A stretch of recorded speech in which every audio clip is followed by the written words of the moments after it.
This is Love Notes, daily devotions from Holy Trinity Lutheran Church. Grace and peace to you. We move into the 18th chapter of Job today, and the dialogues continue, although they're kind of one-sided. We hear from Bildad once again, the most crabby, to me, of the three speakers. He says, "How long will you hunt for words?" to Job. "Consider, and then we shall speak. Why are we counted as cattle? Why are we stupid in your sight?" In other words, he's saying to Job, why won't you listen to us? Why won't you agree with us? Why won't you accept our wisdom? Because we've got this all figured out. Why are you testing us with your untruths? Bildad's pretty full of himself, and he's pretty sure he's got all the answers. And so he's becoming aggravated that Job will not accept what he says. He says, "You who tear yourself in your anger, shall the earth be forsaken because of you, or the rock be removed out of its place?" He now begins to question whether Job's suffering and his questions are even worth God paying any attention to. Surely the light of the wicked is put out, and the flame of their fire does not shine. He returns back to his old argument with just new images. Wicked people get put out, and so if wickedness is befalling you, then you must be wicked. We get what we deserve, which is what karma is about, not grace. Bildad makes his same arguments, but he tries for more terrifying images as he does so.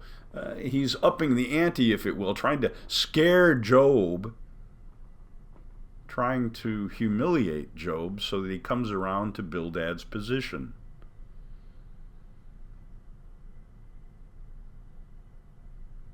The desire to attack Job seems almost incredulous, and yet it's a very common thing for us humans to do. We often will denigrate those who are suffering. We will often blame them for their own suffering so that we keep our own little world in order.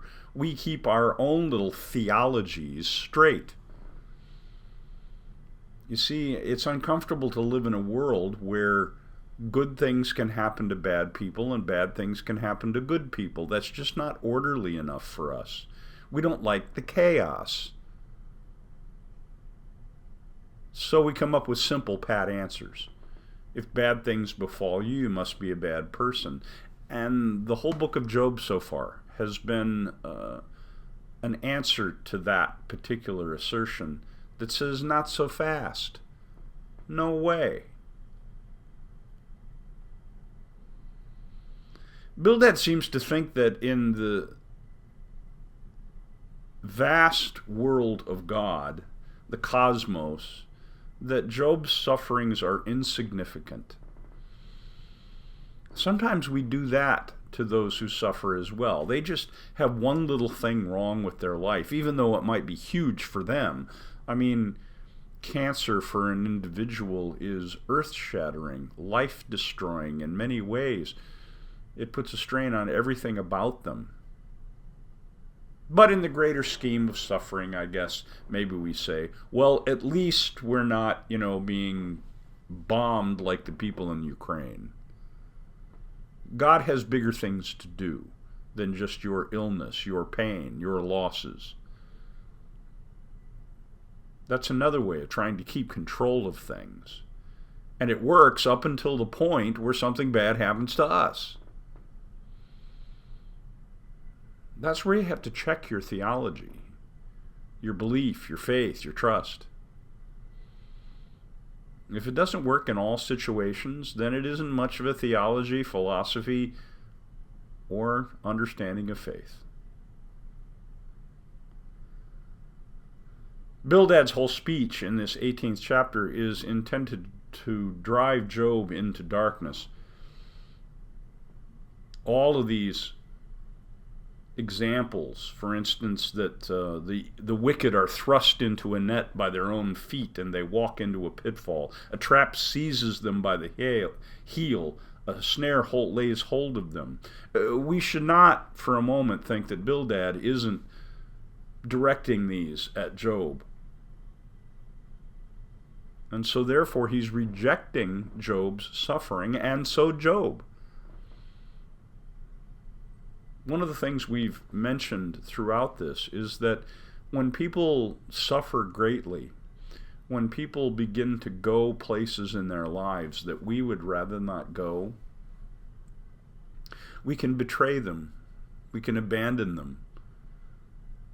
The elderly in our age experience this all the time as dementia, or the inability to get around, or a chronic illness that's never going to go away begins to take their lives.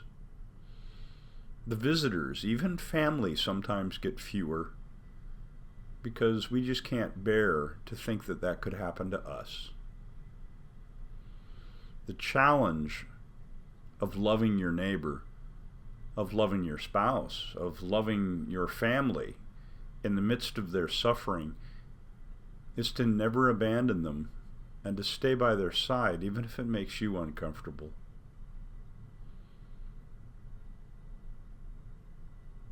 At the end of this section it says, "Surely," Bildad says, "such are the dwellings of the ungodly." You know, these horrible places. "Such is the place of those who do not know God." And I imagine him looking at Job with a little bit of an attitude, saying, "I'm talking about you, buddy."